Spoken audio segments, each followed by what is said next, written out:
آپ کی آمد کے تقریباً 25 منٹ بعد یعنی 9:55 پر عمارت میں داخل ہوئی تھی اور تقریباً 10:25 پر واپس گئی تھیں۔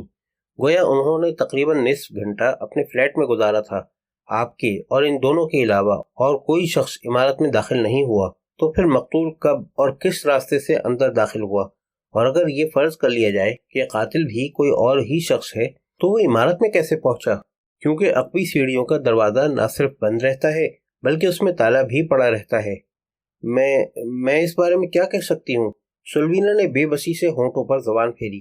ہو سکتا ہے وہ بیرونی دروازے سے ہی اندر گئے ہوں اور آپ کا آدمی کسی وجہ سے انہیں نہ دیکھ سکا ہو، چند منٹ کے لیے کسی کام میں مصروف ہو گیا ہو۔ میں نے جواب میں کچھ نہیں کہا، ہر چند کہ یہ ممکن تھا کہ بیدل چند منٹ کے لیے کھڑکی سے ہٹا ہو اور اس مختصر وقفے کے دوران ہی قاتل اور مقتول دونوں عمارت میں داخل ہو گئے ہوں، مگر ایسا ہوا نہیں تھا۔ بیدل کا بیان تھا کہ وہ کھڑکی پر مسلسل موجود رہا تھا اور گہری توجہ سے عمارت کو دیکھتا رہا تھا۔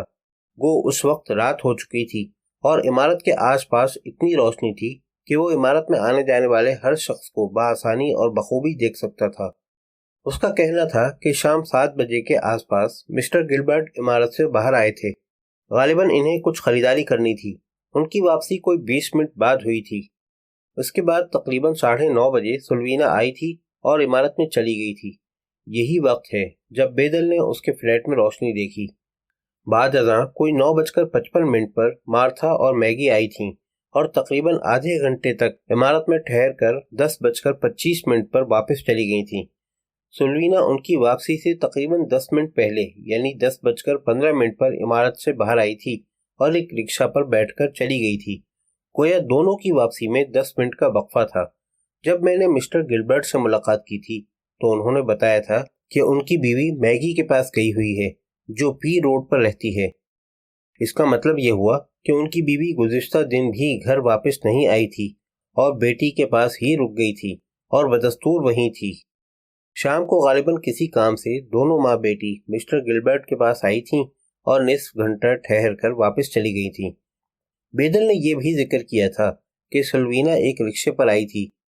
رکشے سے اتر کر وہ چند منٹ فٹ پاتھ پر ہی کھڑی رہی تھی اور ذرا تجسس آمیز انداز میں دائیں بائیں دیکھتی رہی تھی جیسے اسے کسی شے کی تلاش ہو۔ پھر وہ عمارت میں داخل ہوئی تھی۔ اس وقت 9:35 ہونے والے تھے۔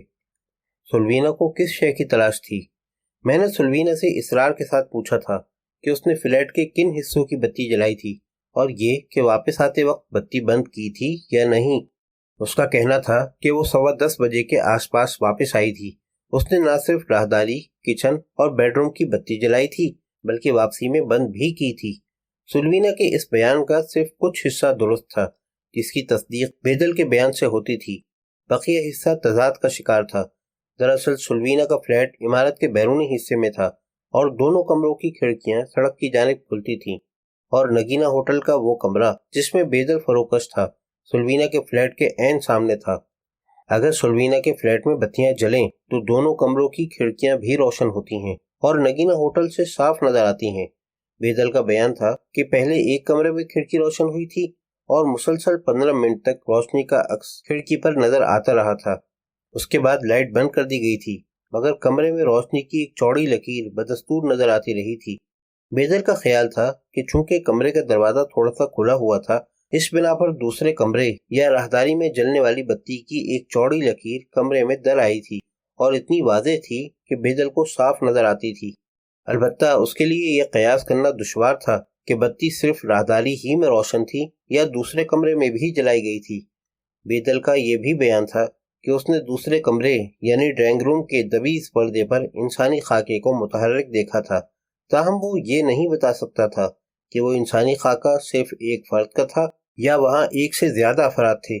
یہ خاکہ یا خاکے صرف چند منٹ کے لیے نظر آئے تھے پھر غائب ہو گئے تھے۔ اس کے بعد 15-20 منٹ تک بیدل کو کسی بھی کمرے میں کسی قسم کی انسانی سرگرمی کا اشارہ نہیں ملا تھا۔ اس کے بعد 10:15 کے قریب اس نے سلوینا کو عمارت سے باہر آتے دیکھا تھا، لیکن فلیٹ میں بتی اس وقت بھی روشن تھی اور سلوینا کے جانے کے تقریباً 15 منٹ بعد یعنی 10:30 بجے آف ہوئی تھی۔ 15 منٹ کا وقفہ بہت ہوتا ہے۔ 15 منٹ میں کچھ بھی ہو سکتا ہے، حتیٰ کہ قتل کی ایک واردات وقوع پذیر ہو سکتی ہے۔